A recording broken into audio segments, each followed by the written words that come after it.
আসসালামু আলাইকুম রহমতুল্লাহ। প্রিয় দর্শক, আজকে আমি আপনাদেরকে দেখাবো আমাদের কলমের মেশিন দিয়ে কিভাবে কাজ করে। অনেক নতুন উদ্যোক্তারা বলেছে যে কলমের মেশিন নেওয়ার পরে তারা নাকি ঠিক মতো কাজ করতে পারে না, বা আসলে মেশিনগুলো দেখতে কেমন অনেকে জানতে চেয়েছেন।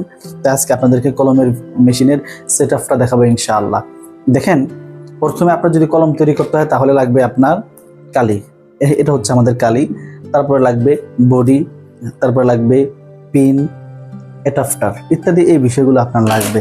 তো আজকে কলম কিভাবে তৈরি করে এবং মেশিন কি মেশিন প্রয়োজন ইত্যাদি আমি আপনাদেরকে বর্ণনা দেবো ইনশাআল্লাহ। যেমন আমি একটা বডি নিলাম, আপনারা আমাদের কাছ থেকে এই বডিগুলো রেডিমেড কিনে নেবেন, ঠিক আছে? গ্রুজ হিসেবে আমরা বিক্রি করি। নেওয়ার পরে আপনারা প্রথমে, যেমন আমি দেখাচ্ছি আপনাদেরকে, আপনারা এই মেশিনের দ্বারা এইভাবে ধরবেন। ধরার পরে আপনার হচ্ছে এখান থেকে যদি স্প্রিং করেন তাহলে অটোমেটিক কালিটা উঠে যাবে।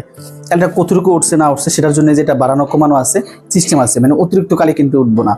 যতটুকু আপনার এই কলমের প্রয়োজন ততটুকু আপনি দিতে পারবেন। এই দেখেন অটোমেটিক আটকে যায়। তারপরে আপনার প্রয়োজন হচ্ছে অ্যাডাপ্টার লাগানোর জন্য হচ্ছে আপনার অ্যাডাপ্টার। এটা দিয়ে আপনি অ্যাডাপ্টার লাগাবেন। এটা আমরা করি না, তো এই জন্য এটা সরে যাচ্ছে, দেখানোর জন্য আর কি, বোঝানোর জন্য দেখা। অ্যাডাপ্টার লাগানোর পর আপনার প্রয়োজন হবে পিন। পিনটা আপনি কিভাবে লাগাবেন? পিনটা আপনি লাগাবেন এই যে পিন, এটা দিয়ে চাপ দিলে পিনটা লেগে যাবে। এখন এই তিনটা মেশিনের কাজ আমার সম্পূর্ণ কিন্তু শেষ। এখন আমি কি করব?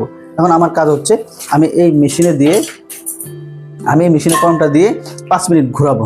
5 মিনিট ঘোরালে কলমটা ভালো থাকবে, গ্যারান্টি থাকবে, অনেক টাইট থাকবে, ঠিক আছে? তো আমাদের এই যে 4টা মেশিনে একটা সেট আপ, ঠিক আছে? আমরা একটা মেশিন একক বিক্রি করি না, আমরা 4টা সেট আপই মেশিন বিক্রি করি। তো আপনারা যারা কলমের বিজনেস করতে চান, নিজের নামে কলম মার্কেটে ছাড়তে চান, তারা আর সময় নষ্ট না করে অতি দ্রুত যোগাযোগ করুন রওশন গ্রুপ বাংলাদেশের যে কোনো শাখায়। আমাদের বাংলাদেশে 23টি শাখা রয়েছে। আপনি যে কোনো শাখায় যোগাযোগ করে আমাদের কলম তৈরির মেশিনটি অতি সহজে নিতে পারেন। মনে রাখবেন, আমরা মেশিনগুলো কিন্তু কিস্তির মাধ্যমেও দিচ্ছি।